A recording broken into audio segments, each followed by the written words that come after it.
Cordial saludo para todos. La presente por parte mía es para realizar la sustentación de la tarea 3 de las fuerzas del movimiento. A continuación les voy a realizar la sustentación del ejercicio número 1. En este caso el literal escogido por mí fue el literal A, análisis experimental. ¿Vale? Como podrán ver, este es el planteamiento del ejercicio en donde procedemos a realizar la solución del mismo. Tenemos en cuenta que un estudiante obtuvo los resultados después de llevar a cabo un experimento con una bolita de masa m, la cual se dejó caer desde el reposo sobre un plano inclinado de altura h con un ángulo 30 que se muestra en la figura 1. Se considera que el plano inclinado es liso, es decir, el rozamiento es despreciable, como se podrá ver. Entonces nos piden lo siguiente: el registro de los siguientes datos de cada superficie: la masa de la bolita, tenemos el ángulo de inclinación, la altura h del plano inclinado, la distancia recorrida de la bolita antes de detenerse en la superficie total. Entonces los resultados de ese experimento fueron los siguientes: datos del resultado. Bien, ahora comenzamos a la resolución de nuestro ejercicio. Para ello comenzamos con la construcción de un diagrama de cuerpo libre, en donde vemos en este caso que fue realizado, en donde representamos tanto lo que podemos ver en el plano inclinado como en la superficie. Entonces, para el plano inclinado podemos ver que algunas de sus fuerzas intervienen como para el plano cuando se encuentra en la superficie. Entonces, comenzamos realizando el análisis desde el plano inclinado. Tengamos en cuenta que el plano inclinado para este caso es una superficie que no tiene fricción. ¿Listo? Entonces comenzamos con las sumatorias de fuerzas en el eje Y sobre las fuerzas que actúan en este caso. Entonces, como podemos ver, las fuerzas que actúan sobre el eje Y, la sumatoria de las fuerzas que ejercen sobre Y es igual a 0. Como la esfera no se mueve en la dirección perpendicular, la norma equilibra la componente perpendicular del peso. Entonces se expresa de la siguiente manera, como podrán ver. La sumatoria de fuerzas en el eje X. Entonces, para este caso debemos tener en cuenta que la superficie es lisa, ¿sí? En este caso no se tiene en cuenta la fricción. La única fuerza que actúa en esta dirección es la componente paralela del peso. Como podremos ver, la sumatoria de las fuerzas en X se representa de la siguiente manera. Esto nos da un igual a masa por aceleración, como lo podemos ver. De acuerdo con lo anterior, podemos hallar la aceleración de la esfera en el plano inclinado. En este caso, se realiza la cancelación de m y se obtiene de la siguiente manera. Gravedad por el seno del ángulo es igual a la aceleración. Para hallar la aceleración de este caso de la esfera en el plano inclinado, realizamos las operaciones correspondientes reemplazando los valores de la fórmula. Entonces tenemos en cuenta que la aceleración es igual a la gravedad por el seno del ángulo, teniendo en cuenta que la gravedad 9,8 metros sobre segundo al cuadrado.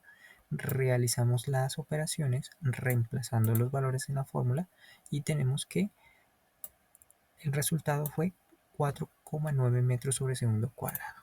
Listo. Ahora pasamos al cálculo de la velocidad de la esfera al final del plano inclinado. Para hallar la velocidad de la esfera al final del plano inclinado, vamos a aplicar la siguiente fórmula.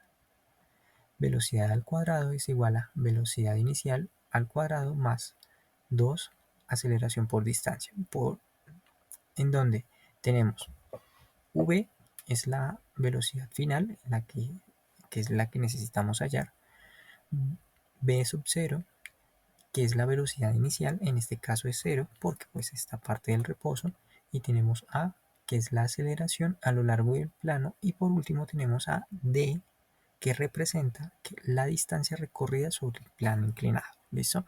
Entonces, por lo tanto se tiene la siguiente operación.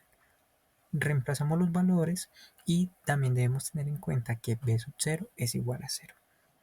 Se procede a simplificar la fórmula y nos queda una fórmula de la siguiente manera, como podrán apreciar.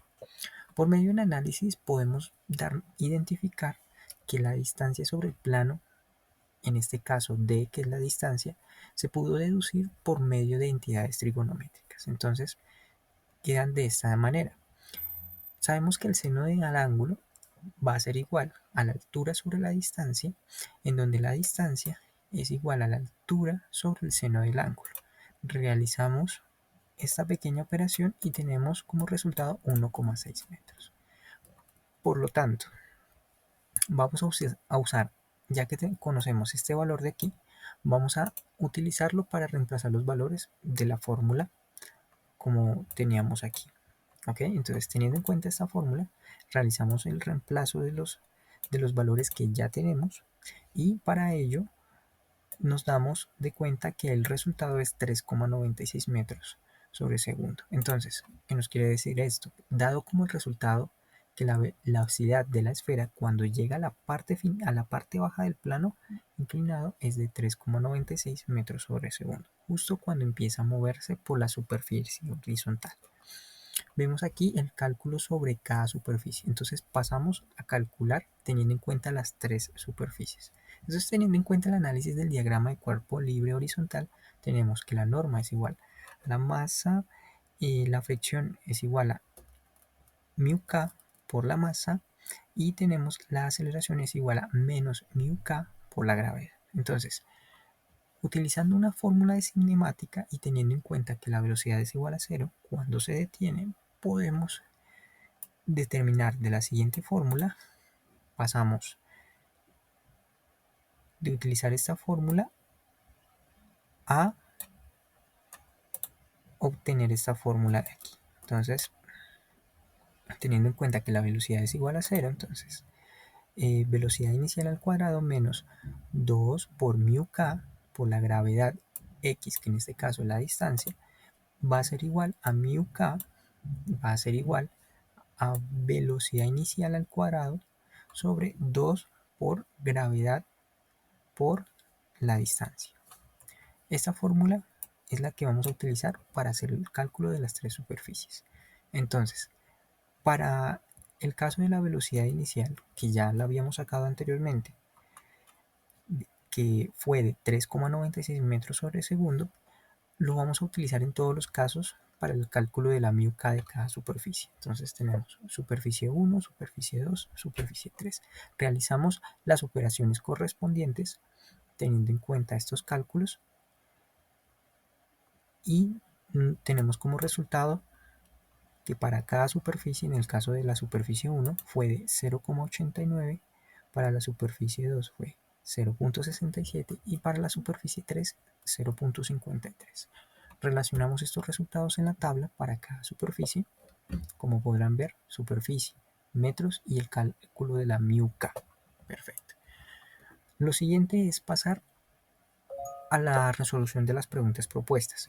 ¿Cómo cambiarían los resultados experimentales si duplicaras la masa de la bolita? ¿El coeficiente de fricción dependería de la masa de la bolita? Justifica tu respuesta utilizando ecuaciones de dinámica. Bueno, entonces en este caso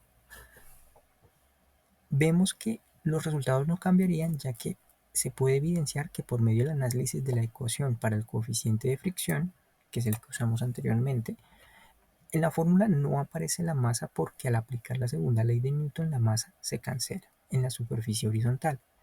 Como podrán ver, aquí se justifica por medio de las ecuaciones, de estas ecuaciones.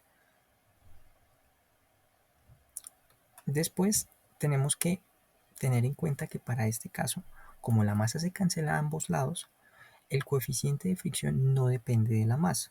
Duplicar la masa no cambiaría la aceleración, la velocidad final del plano inclinado y ni tampoco la distancia recorrida si el plano sigue siendo liso y sin fricción. Si el ángulo de inclinación del plano fuera mayor, ¿cómo cambiaría la velocidad de la velocidad final del plano inclinado y la distancia recorrida en las superficies horizontales? Explica la relación entre la aceleración a lo largo del plano y la velocidad al llegar a la superficie horizontal. Bien, para esto, si el ángulo de inclinación fuera mayor, aumenta la aceleración, la velocidad final del plano y la distancia recorrida sobre la superficie horizontal. Esto se puede comprobar desde el plano inclinado. Entonces vemos que la aceleración con esta fórmula, si el ángulo aumenta, el seno del ángulo también aumenta y por esta razón aumentaría más la aceleración. Velocidad al final del plano, como podemos ver en la siguiente fórmula, lo justificamos y de esto podemos analizar que entonces si aumenta el ángulo, el ángulo aumenta, si se aumenta el ángulo y la longitud del plano, permanece constantemente la altura, también aumenta la velocidad y también podemos ver que sobre la superficie horizontal, como la fricción que es constante mk, al llegar con mayor velocidad se justifica con la siguiente fórmula: a mayor velocidad al cuadrado, mayor su distancia. Por lo tanto, a mayor inclinación, mayor aceleración, mayor velocidad y por lo tanto la distancia recorrida antes de detenerse. ¿Cómo se relaciona el tiempo que tarda la bolita en detenerse con el coeficiente de fricción? Si se pudiera reducirle el coeficiente de fricción, ¿qué pasaría con el tiempo de detención con la distancia recorrida? A menor coeficiente de fricción, más tiempo tarda la bolita en detenerse y mayor es la distancia que recorre. Esto se justifica por medio de la siguiente ecuación, como podrán ver aquí. Aquí vemos que el tiempo de detención depende inversamente de la μk. Si μk aumenta, el tiempo disminuye. Si μk disminuye, la bola tarda más tiempo en detenerse. Y hasta aquí terminaría mi explicación del punto número 1 de nuestra tarea. Les agradezco por toda su atención. Muchas gracias.